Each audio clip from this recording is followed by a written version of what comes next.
Oh, thank you, Colleen. Welcome, everyone. I'm Amy Shaw with the Greater Binghamton Chamber of Commerce, and welcome to our fourth series of Inside the C-Suite, focusing on each of Stephen Covey's 7 habits, and today is habit 4, think win-win. So I want to do an introduction of our 2 CEOs this month.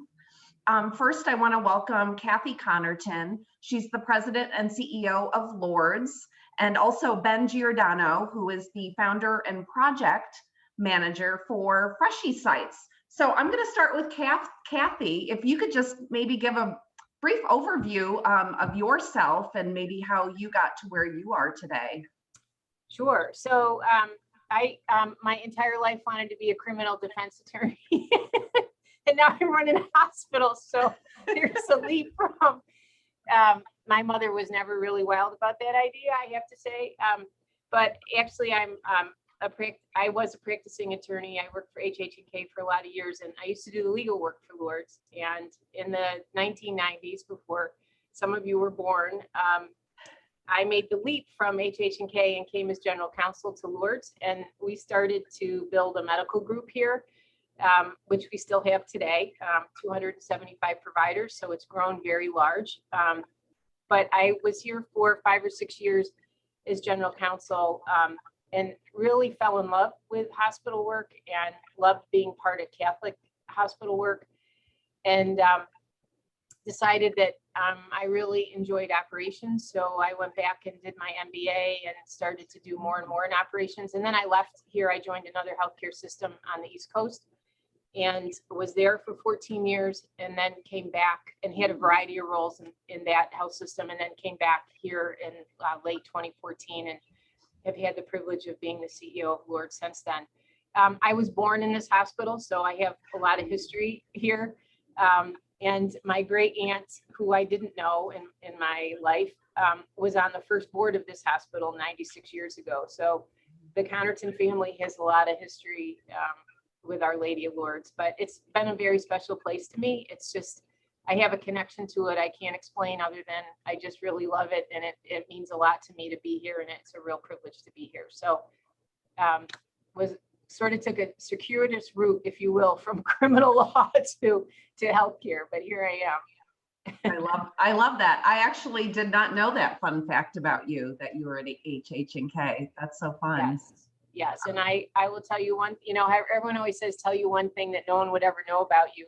In law school, I had back then you had a tail in the back of your hair that was in style at some point. And I had a rainbow one. You would never think that today, but yes, I had a rainbow one. So that was my acting out. That was as bad as it got.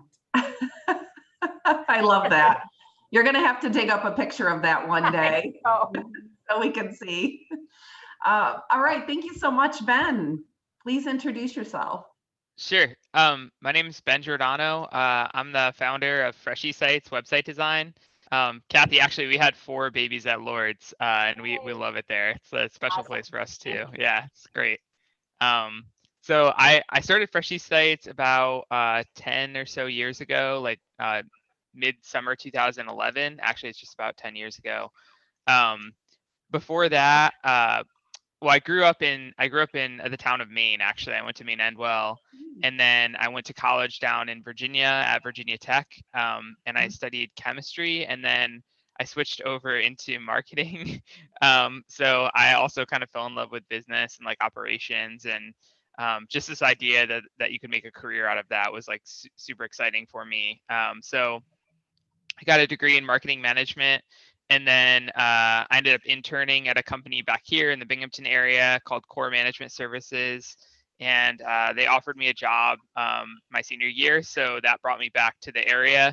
Then I got engaged, got married, kind of started doing the family thing. That was like 2010, 2011. And then I kind of started doing web design on the side of my full-time job. So as like marketing manager, I was kind of in charge of like doing their entire marketing program, but part of it was like digital and web, and I was really interested in that part. So I'd like work during the day, and in the evenings I'd like read, books about websites and like learn about them and do tutorials. And like I kind of taught myself how to do web design Wow. over the course of like 6 months or a year. And then just started picking up clients, and that kind of snowballed like kind of organically to the point where I had to go full time in it. So yes, I've been doing that since like mid 2011 with Freshy Sites. I love that. Thank you so much, Ben. Yep. So I am going to introduce our facilitator, Mary Surdy, and turn the program over to her. So Mary is a dedicated award-winning leadership consultant with 40 plus years of experience in administrative, educational, and business expertise.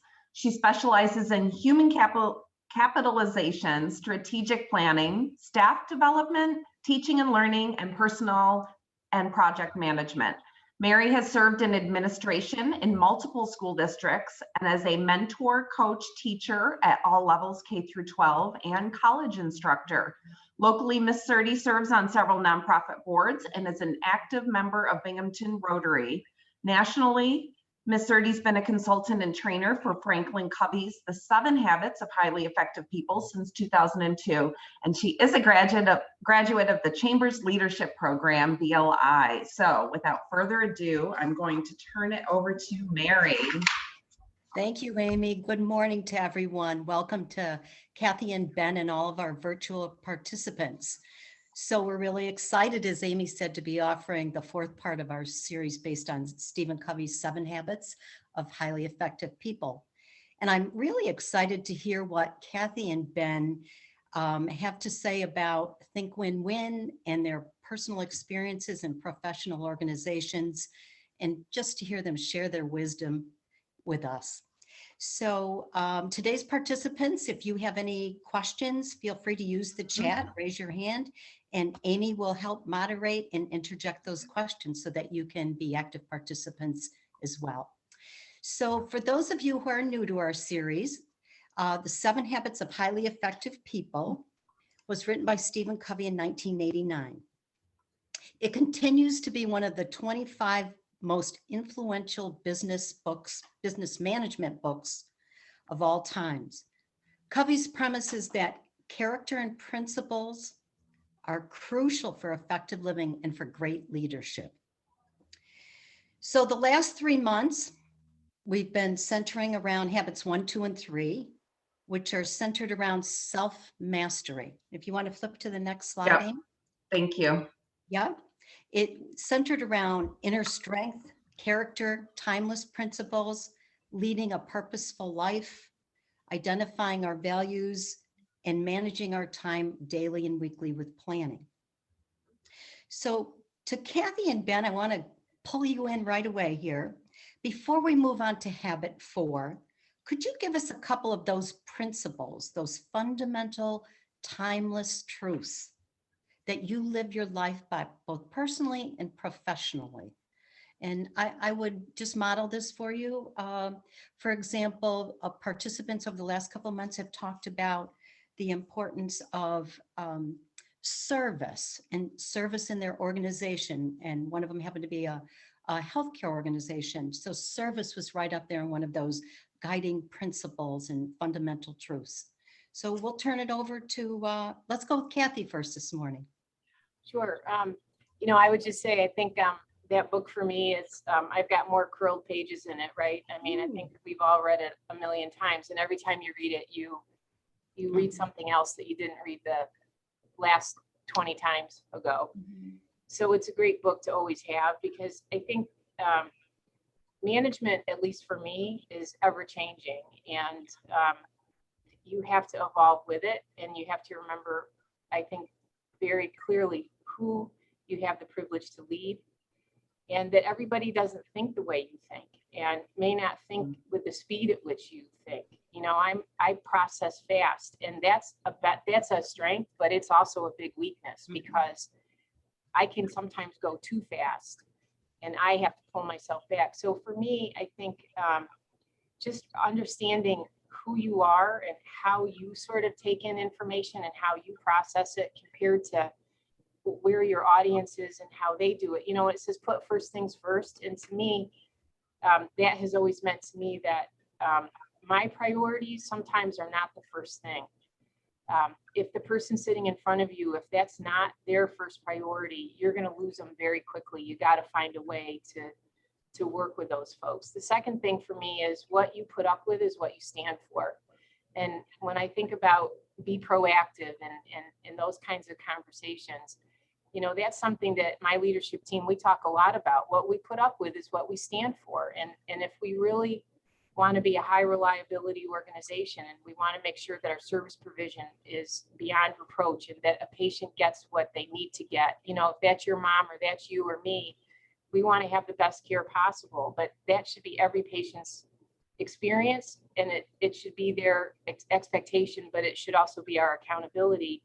Then what we put up with is what we stand for. And we talk about that at every single leadership meeting. Is there anything we left on the table today that we're sort of allowing that's not okay? And let's talk through that, right? So I think that those principles are important. And the third thing I would just add is I agree. I'm sure John Keurig said this when he did his talk, but you know, we ask the community to trust us and to come here for their care. And I think we have to give back to the community. We can't just take from the community, right? I mean, you want it in your personal businesses and personal lives to have a good life, but to get there, you have to give. And so for my leadership team, you know, when I first came here, it wasn't a requirement that everybody was on a board or that everyone had some community activity that they needed to do. And I said, we need to change that. We take a lot from the community, we have to give back. And I think that's an important principle. Great. Thank you, Kathy. Ben, I'll turn it over to you. How about some fundamental truths or principles that you live or lead your organization with? Sure, yeah. We have these things at Freshie Sites called our ethos, which are kind of like our main principles that we run our company by. So I kind of cherry picked a few of them that I thought I personally really, I kind of resonate, all of them kind of resonate with me, but these ones are ones I think about like almost daily. So the first one is be ego free. And basically the idea is just that, like, if you guys have ever heard or seen of like ego is the enemy, like it's all about this concept where like really it's like approaching things with like humility and like making sure you keep like your ego in check as you make decisions and like as you work and like with your team, with customers. I see, especially in our world, like the design world, like ego is like rampant, and it's something that is like the downfall of a lot of like agencies and organizations in our world. So that's a big one. Grow from within is a big one. Like, don't look for others to like solve your problems, like solve your own problems from within, like learn, like grow yourself, grow your skills, grow your knowledge. And then another one that I think is really important is be solution centric. So focus on solutions, not on problems. Like, don't get stuck on like these problems and be unable to make progress, but reframe things so that you're focusing on solutions and maintaining like a positive attitude throughout. And then the last one I think I just wanted to touch on was this idea that I really try to focus on this principle of like macro, not micro. So thinking about like the long game, or like what is like the larger goal we're trying to accomplish, and trying to think through like decision making in that way. So like non-optimal micro kind of decisions might be very optimal macro decisions. So I try to think about that and live by that principle, where it's like, where do we want to be as an organization like 10, 15, 20 years from now? And like, what are the decisions that we make today that might not be optimal today, but are very optimal when you like zoom way out? So that's one that I think is also super important. So those are a few that I thought would be worth sharing. Yeah, thank you very much, Ben. Mm-hmm. So Kathy kind of touched on this, the legacy and the community here. And she said that, you know, they've made it kind of part of the culture that giving back to the community is important and service to others. So I'm going to go with Ben here. Ben, could you just elaborate a little bit when you're talking about 10 or 15 years down the road? What legacy do you want to leave in our community with Freshie Sites? Yeah, I think one of the coolest things that we've been able to do is kind of like take this like rising tide lifts all ships approach, is the way I like to think about it, with like our company and like other companies or organizations in the region that we're able to support. And that kind of like trickles down into our organization, into our team, like our team members and their growth.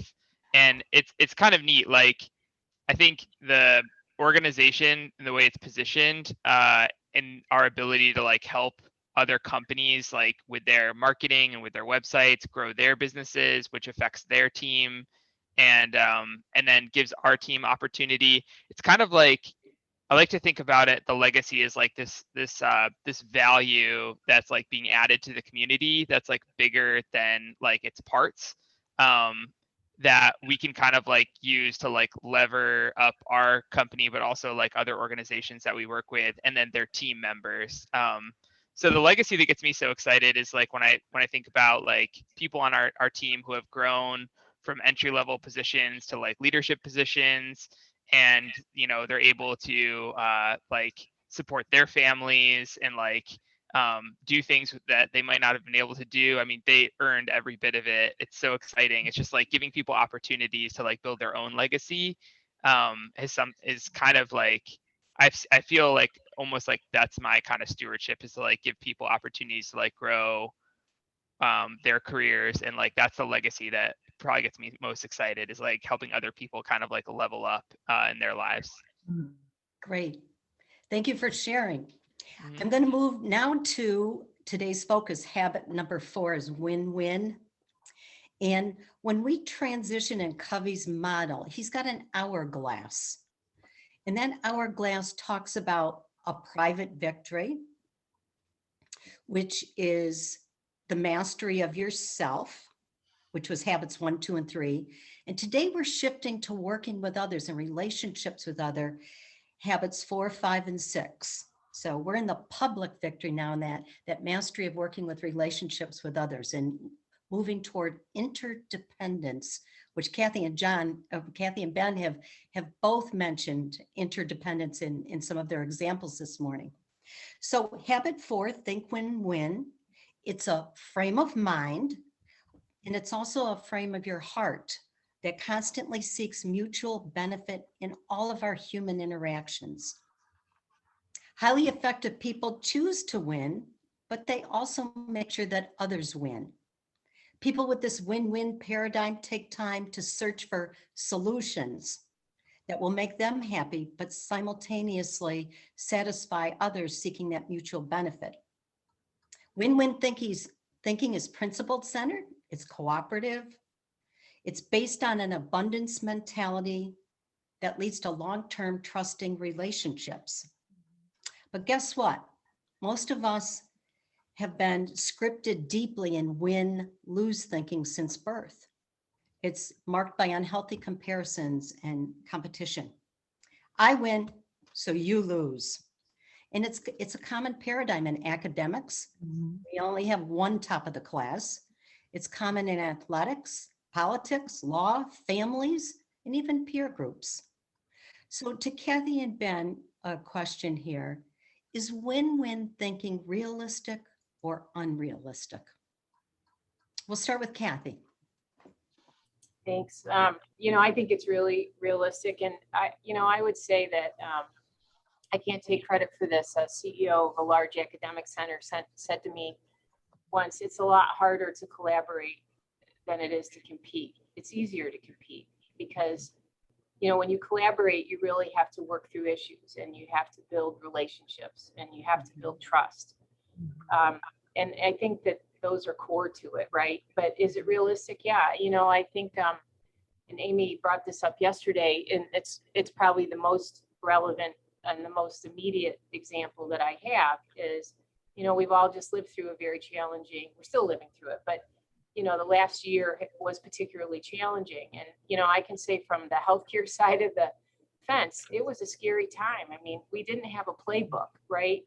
What we knew was this virus was coming from China and through Europe and then to us, and it was going to envelop the world. And we didn't know a lot about it. And we were flying the plane and gassing it at the same time, and everyone was learning at the same time. And so that, that presented a very different set of factors. And very early on in it, John Carrigan and I had a conversation, and we both agreed that for years and years, our two entities have competed and frankly have not gotten along and have not necessarily had the best relationships, pre he and I. But we didn't have a lot of the baggage that others had for lots of probably very valid reasons, but that was not our place. And what we talked a lot about was how do we want to go through this? And we both agreed that the worst thing in the world that we could do would be to speak with two different voices, and that we needed to learn to collaborate, and our teams needed to learn to collaborate in a hurry, and that we would speak with one voice to the community about what we were doing, how we were approaching it, so that there would be commonality for the greater good and not create more confusion for people in a time when people were already scared and not understanding what was happening or what the future was going to hold around it. And it really forced our two teams in a good way. I don't mean it in a bad way, but in a very good way to come together. We had back in March, I can remember, right around St. Patrick's Day, we had an inaugural meeting where the UHS leadership team and the Lourdes leadership team all sat around a table here at Lourdes. And we talked about how we were going to work together. And that was a hallmark. That had never happened in the history of these two hospitals. And, I consider John now not just a colleague, but a friend. And we have built a relationship. We built a relationship. And I think for a win-win to work, you have to have relationships, and you've got to have trusting relationships. But that means you give up a little to get a lot. And I think that's what we both have learned in this. And now we're talking about how can we work more collegially around service line provision that would help patients in this community be able to stay in this community, but get a higher level of care if we could work together to do it. And that's a great, we'll all benefit from that if we can make that work. And I think there's real earnest on both our parts now to really want to start to have those, and those much needed conversations that were probably there for the last 20 plus years, but just didn't have the right timing to get there. Kathy, that is a great example of win-win thinking. And I can tell you that the community sincerely appreciated that collaboration. It gave us a sense of confidence when we were all, scared, as you put it. So Yeah. a Thank you. wonderful example. And it's really, you guys created something we call the third alternative, not your way or John's way, but a better way. And we all benefited. So thank you so much for sharing that. Yeah, thank you. Ben, how about you? Do you think win-win thinking is realistic or unrealistic? Yeah, I think it's super realistic. And I think it's kind of like one of the core tenets of like a successful organization is they create this like additional value that can only happen when like both groups kind of win. A friend of mine, he always says like people never trade down. They always trade like up in value. So by like providing like some sort of service or product, like if you're like increasing value on your side and the person receiving the service or product is also getting increased value, like by definition, it's like a win-win scenario. So that's the way we try to think about the services we provide to clients or other relationships we're building and work we're doing, is that we're like the nature of the organization is adding additional value, which like creates this win-win scenario. So everyone feels like they, were able to increase value and win in the relationship. Great. Thank you so much for sharing with us. Mary, can I just add one thing? Because I Yes. think something that Ben said is really important. And I would just add to it to say, I think people always sometimes fear the pie is going to get divided up and it's not going to get bigger. But the reality of it is, when there's really good collaboration and really good work effort on something that's very important in your world, the pie will get bigger. As the services get better, as the relationships build, the pie will get bigger. So, I think that sometimes that takes a leap in faith. but it's important to always keep sort of, I think, in the back of your mind. Yeah, thanks, Kathy, for sharing that. I'm actually going to talk about that pie in a few minutes, and so you're helping me out. Thank you. So before we get into this win-win thinking concept, I need to talk a little bit about a metaphor that Stephen Covey has, and he calls it the emotional bank account. And the emotional bank account measures the amount of trust in a relationship, in a team, and in an organization. And trust is really that amount of safeness that you have with another human being. When a person makes a deposit into this emotional bank account, they engage in behaviors like kindness, courtesy, honesty, keeping commitments, showing integrity, sincerely apologizing, clarifying expectations, showing true understanding of another person. And as you build up a reserve in this emotional bank account, trust is high and communication becomes easier, timely, and effective. But if I have a habit of disrespecting you, of being unkind, ignoring you, overreacting, not honoring my promises, I betray your trust, and the bank account can be overdrawn.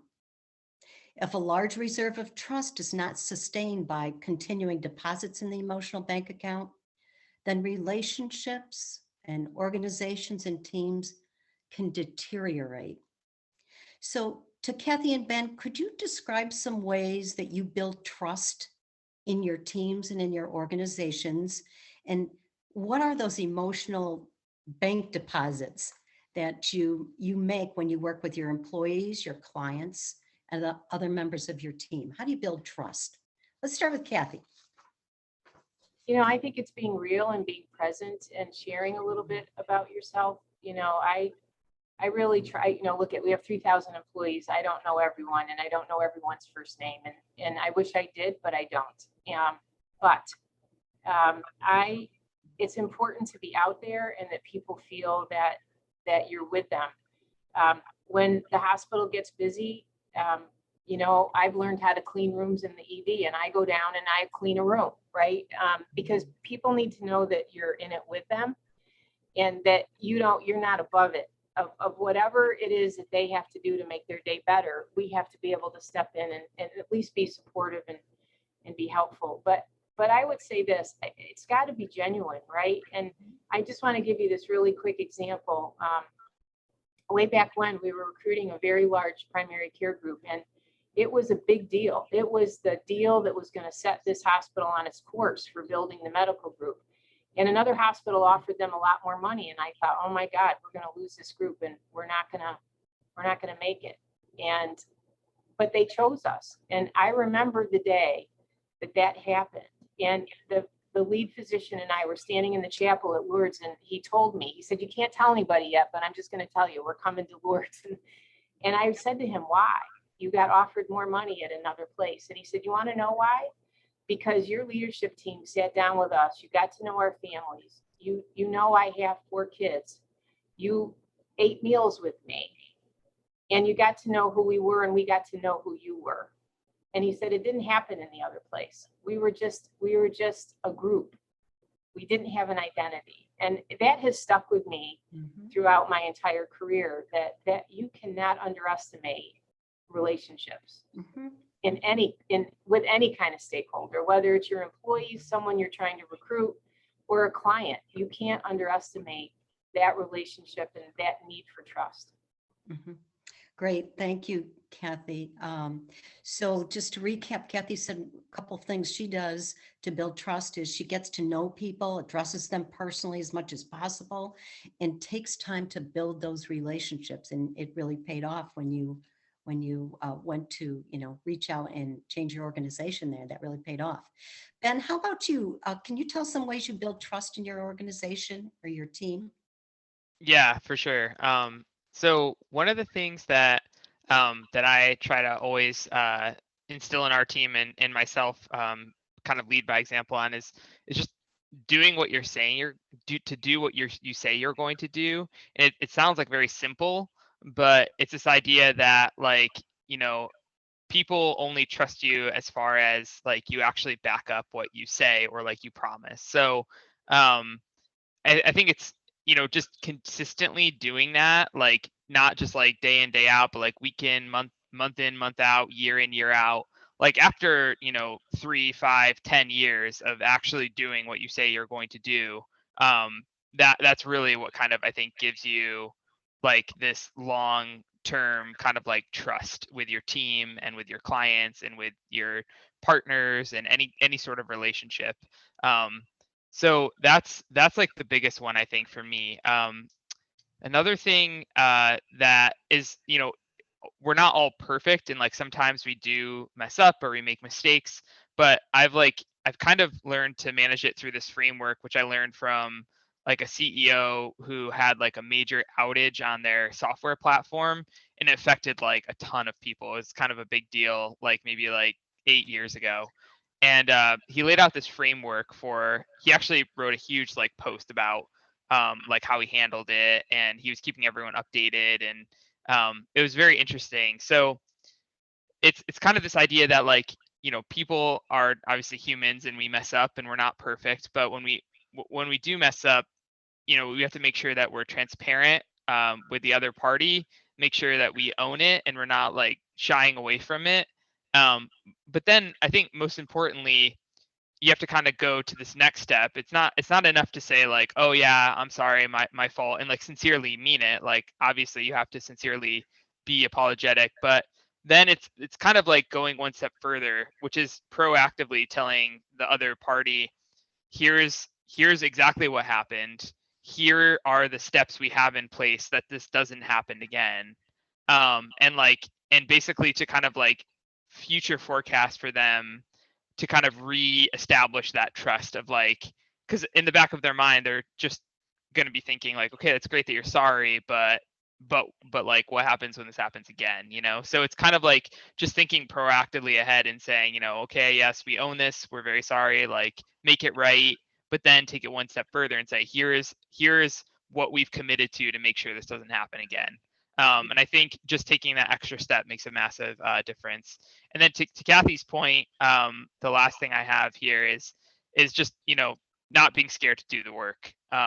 Like nobody wants to be on a team where someone feels like they're above the work or they're asking you to do things they wouldn't do themselves. So on our team, like we're right in the mix. I had someone come visit us at our office when we were downtown, and my desk is like right in the middle of everyone's. It's a big open room, and they were like, "That's your desk?" And I was like, "Yeah, it's right in the middle of everyone else's." Just not being scared to like get in there and just take calls with everyone else, be actually doing the work like everyone else. Another great example is that we do this thing called the support tour on our team, which is where no matter what role you come into or what job you're going to be doing, you do a 2-week rotation in our support system.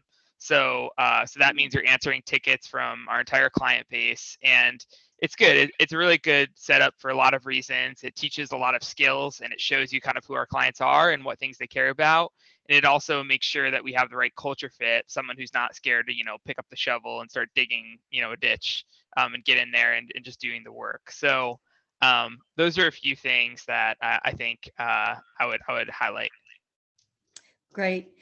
Wonderful examples of ways to build trust in your organizations. And Ben, you were very articulate about the way you said, when I make a withdrawal from that bank account, that emotional bank account, I've got to, you said, sincerely apologize, but also have a solution that it won't happen again.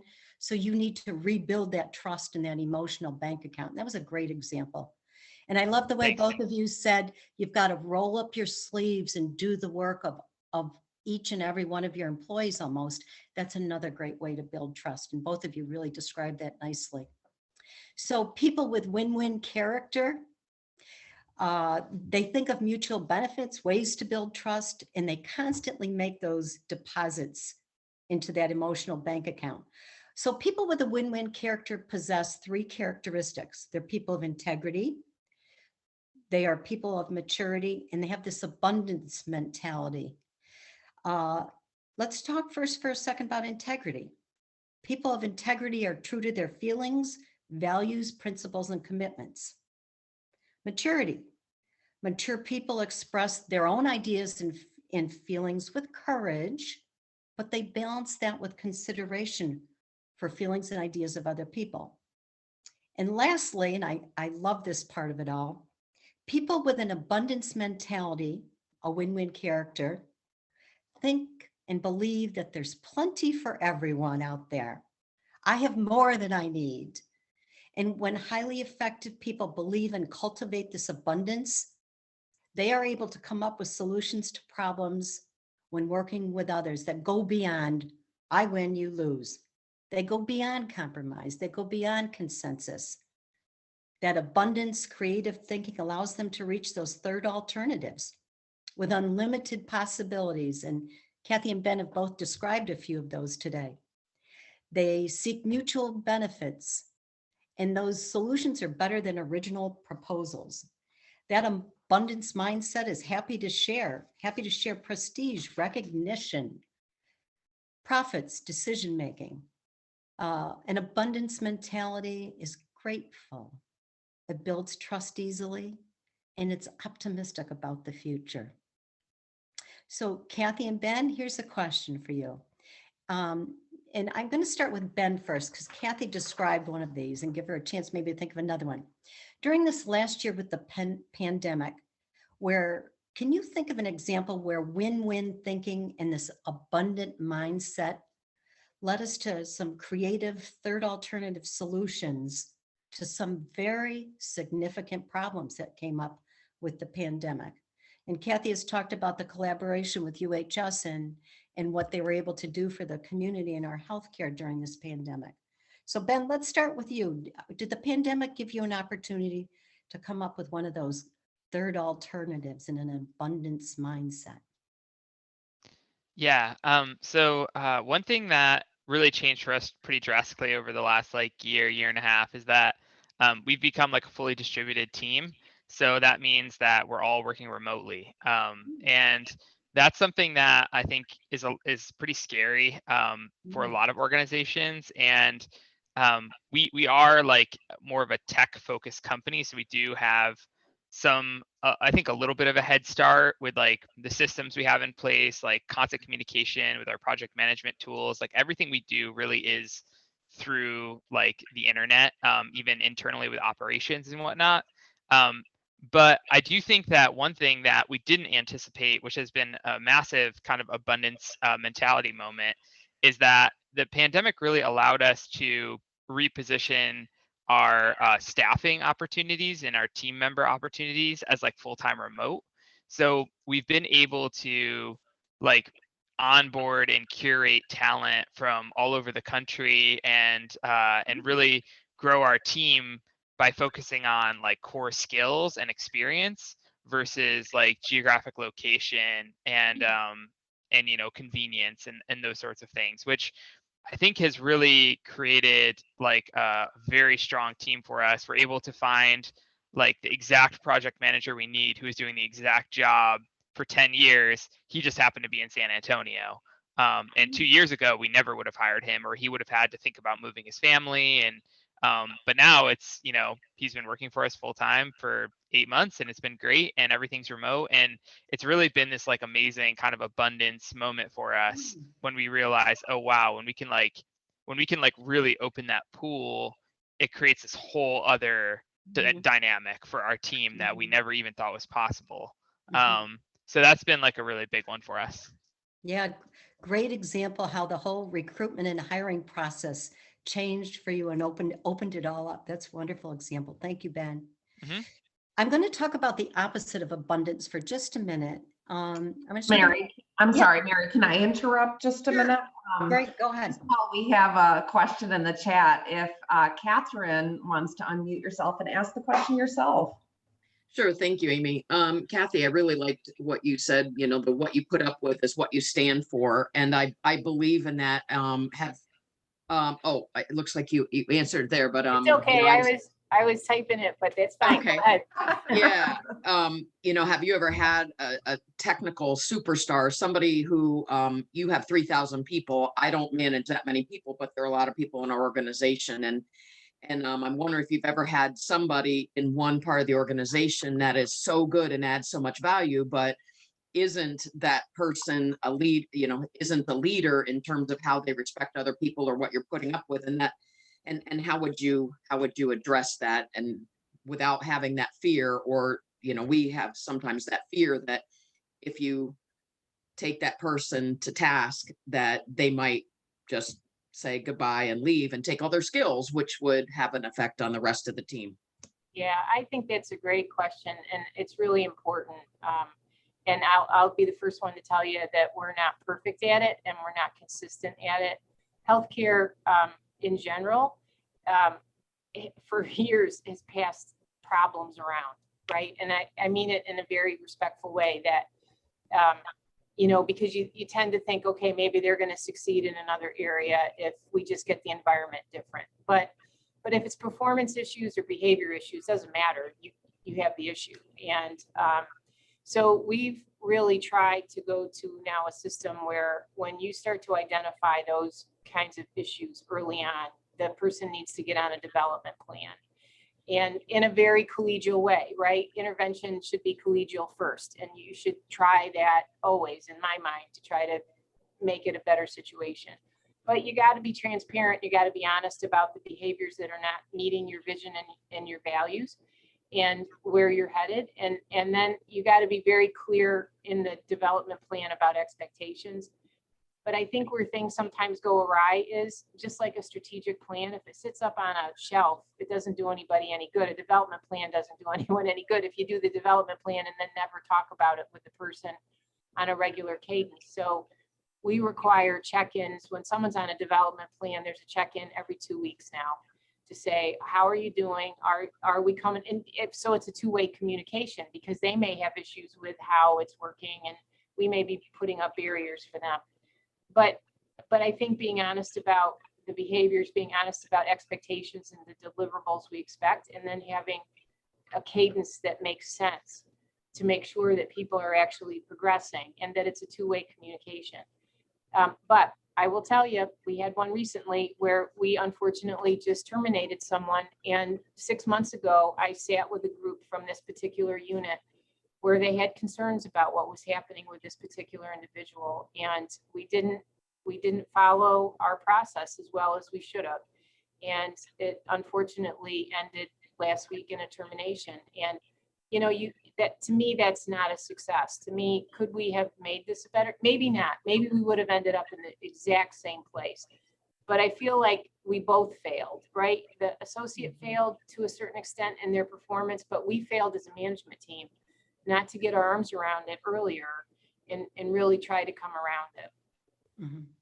Thank you for that input. It's challenging for me when I just when you have differences of opinion at different levels, and you're at the top. So I would, when you see management levels that are peers and above, and if they don't have the same opinions, how do you get that idea across to another peer or a higher manager?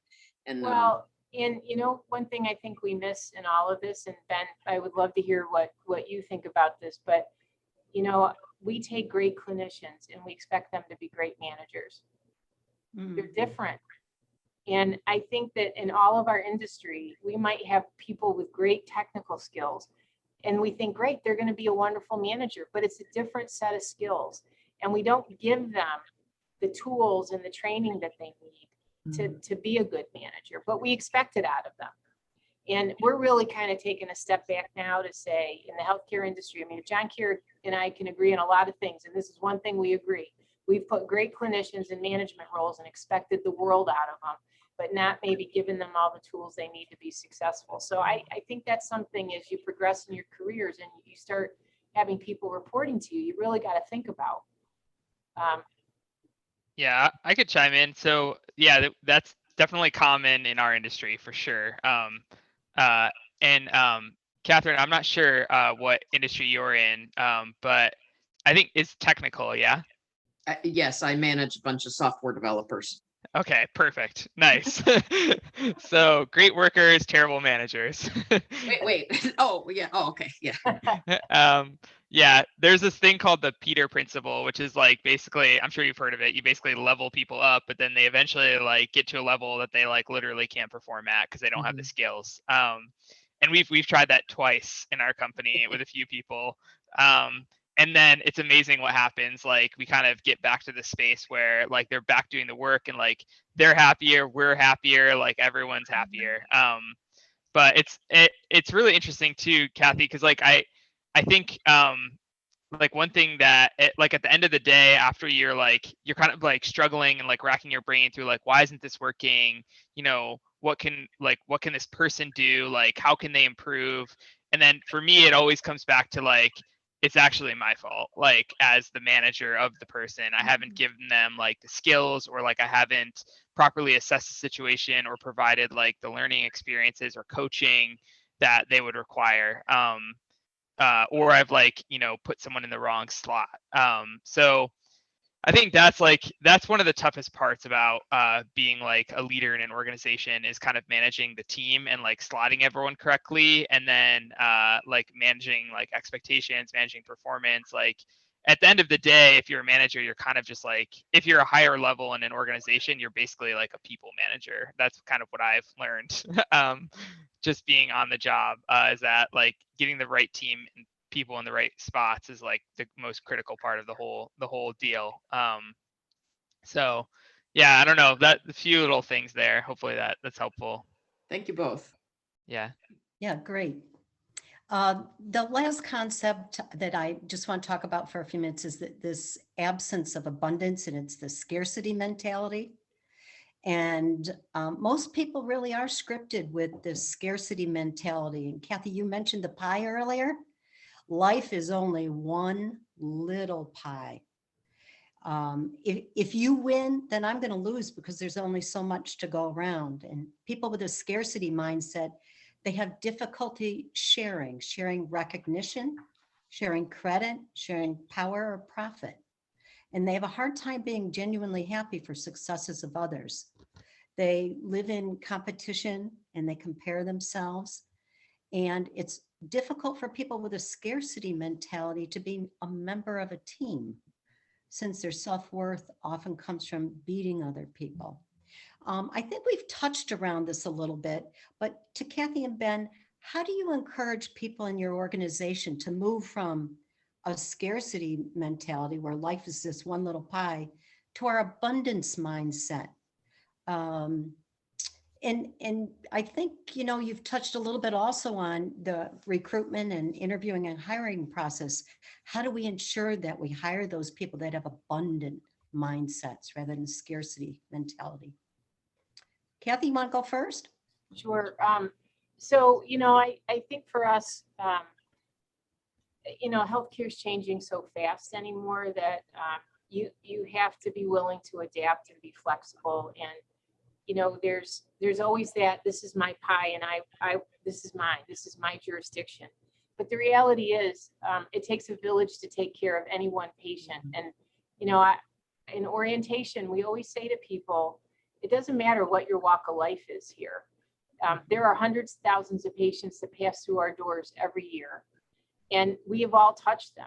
I don't know most of the patients who use Lourdes, but I've touched them, right? By the decisions I've made, by the people we've hired, by any number of things that we've touched in our individual roles. But I think you have to, you also have to make sure that you're honest and transparent about expectations, about growth, about learning opportunities, about having sort of that mindset from the first day they step into your organization that you're a change organization and have to be, because it's the right thing to do for your mission and values of who you are as an organization. So yeah, I don't know whether this is going to work, but we're going to try it. We tend to get a lot of people who say, oh yeah, I'm going to sign up and I'm going to accept this job. And then they come here and it's hard, right? It's not an easy job. I mean, if you just think about people drawing blood, they all walks of life of people they interact with, of different scenarios that they have to get in the middle of. It's a tough job. And it's not the highest paying job in the world. And so, we're trying to do videos now of now, eventually we'd like to have every role that we have, so that before you even apply, you have a sense of who the organization is, what our expectations are of all of us, not just the people we're hiring, but of each and every one of us, of what we expect. And to really give them a real flavor of the teamwork that it takes to take care of a single patient, whether you're in the billing office or you're in registration or you're on the front line taking care of a patient, that we're all part of a team. And the last thing I would say is that, I get to be the leader, and I get to go out and do interviews, and I get to be the spokesperson, and all that's great. Although I would prefer not to be on camera, but it comes with the job. But the reality is every single person in your organization is a leader. And I hate these sort of naming conventions we have, because I when I meet with the EBS team, I say to them, you're the real leaders. You're the people who are going in and out of patient rooms every day. You are the face of Lourdes. It isn't Kathy Connerton, it's you. And I'm a leader, but you're a leader too, and you're even more important than Kathy Connerton, because if you don't do your job well, patients end up not getting good care. And I think you have to build that into every single role in your organization, that everybody is a leader. It isn't just you. And then that there's a sharing, right? There's a sharing of that responsibility that we all have together. And people with that abundant mindset are able to share and to be interdependent members of a team. So you've really described that nicely, and using video as a tool to help people understand expectations and roles and jobs. That's a great idea. Ben, how about you? How do you, cultivate this abundance mindset, and what do you do with people with that scarcity mindset that there's only one little pie? Yeah, for team members, I think I just try to instill it in them like day in and day out, and it's through like kind of teachable moments. And that's really what I've learned, is that like it's everything is like iterative. Like it's you don't like send someone to like a leadership conference and they come back and they're like this amazing leader. That's like not how it works. It's like if you want to grow an amazing leader in your team, like buckle in, because it's going to be like 5 years, and then maybe if you do a really good job in 5 years, you're going to have like an amazing leader to work with. So it's like it's something where, like I said before, it's all about like the long game, like the macro, not the micro, is really more realistic, and I think where all the value is. So for us, it's day in and day out teachable moments. When there's an issue or something comes up and someone needs to problem solve, I usually try to like coach them or like help them problem solve without just like solving it for them. But like also, I don't just like, throw them over the boat and say sink or swim. I kind of give them some guardrails and some support. And I'm like here if they need me, and they know that, but I'm also not there to like dictate or micromanage or babysit. And that's I think one way that we've grown like a lot of leadership skills in our organization. A few things that I probably say to the level of them being annoying to our team are like 1 + 1 is not equal to, like, it's not like what you think is true is definitely not true. Like you got to be more creative than that. Like if you think you have these kind of like paradigms in your mindset kind of set up, and they're kind of like built over time, but like you really have to break those down when you're doing like more high growth companies and like kind of working through these problems that are that require just like way out of the box thinking. So I always try to encourage people that like, be open to any solution. Don't worry about like sunk costs. Don't worry about things we've done in the past. There's this one person that I listened to, and he always said like, my biggest advantage is I have no sunk costs. He's willing to like literally change his mind the next day if it's a better solution. And I think there's like so much wisdom there, because I think so often we carry around like all this baggage, and like Kathy was explaining, with the Lourdes and UHS thing, it's like, yeah, there's a lot there, and they could have really focused on that, but they didn't. They just wiped the board clean and they said, okay, how do we solve this together? And I think that is like really how you kind of like grow leadership, and like show like you allow your team to do those kinds of things and show them that by example. And that's I think how we've kind of encouraged this abundance mentality in our company. Great, thank you.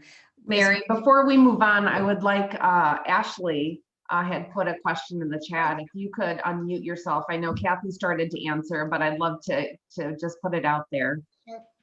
Yeah, thank you.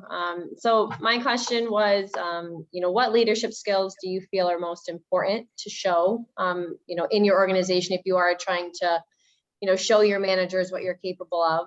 And then do you feel those skills are something that can be taught, by a leadership development course, or is it something that this person has picked up, over the years of experience that they have? Kathy, thank you for answering with integrity, honesty, and transparency. I do feel those are all very important. Anything else to add, Ben or Kathy, about those questions? Yeah, I would just say like those ones that Kathy just listed are all obviously really great. I would add probably like trust. And I think that one way that you can really like I think like with people in the organization you're trying to grow with these leadership skills, I've kind of learned that like certain people are more predisposed to them than others. But I don't think they can't not be taught, but I don't think that necessarily like I think you're kind of like with some people, what I've learned is that you're like pushing a boulder up a hill, and with other people it's just like a little bit of guidance and they're kind of like really like sprinting in the right direction. So I think that they definitely can be taught for sure. Like no one's a lost cause. But I do think that certain people are tilted more that way than others. Awesome. Yeah, great. Awesome. Thank you. Yep. And Ashley, I like the way both of those leaders, Kathy and Ben, went back to those principles, those fundamental, timeless truths, of honesty and integrity in that. And also, I think Ben is right that more people, some people have a disposition toward leadership, but it certainly can be taught. And Amy and I are hoping that this series, this 7-part series, at least gets people to think and reflect on that. Amy, before we leave, I've got 3 quotes there and I want to flash them up.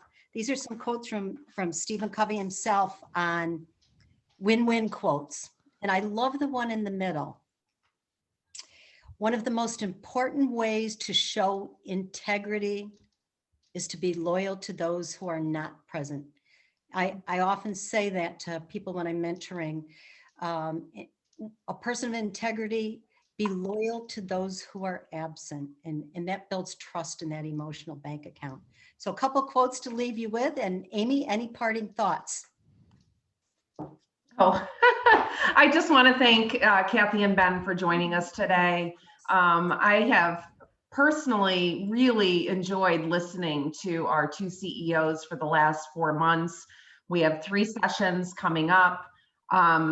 Let's see, habit 5, remind me, Mary, Yes. is? Seek first to understand, then be understood, about listening, and it's so needed in our world. Yes, and we will be joined by Joe Hashey of Synergy Athletics and Jeff Lake at NBT Bank. I love pairing like a corporate with like an entrepreneur. It's kind of cool. Yeah, it's gonna be a good one.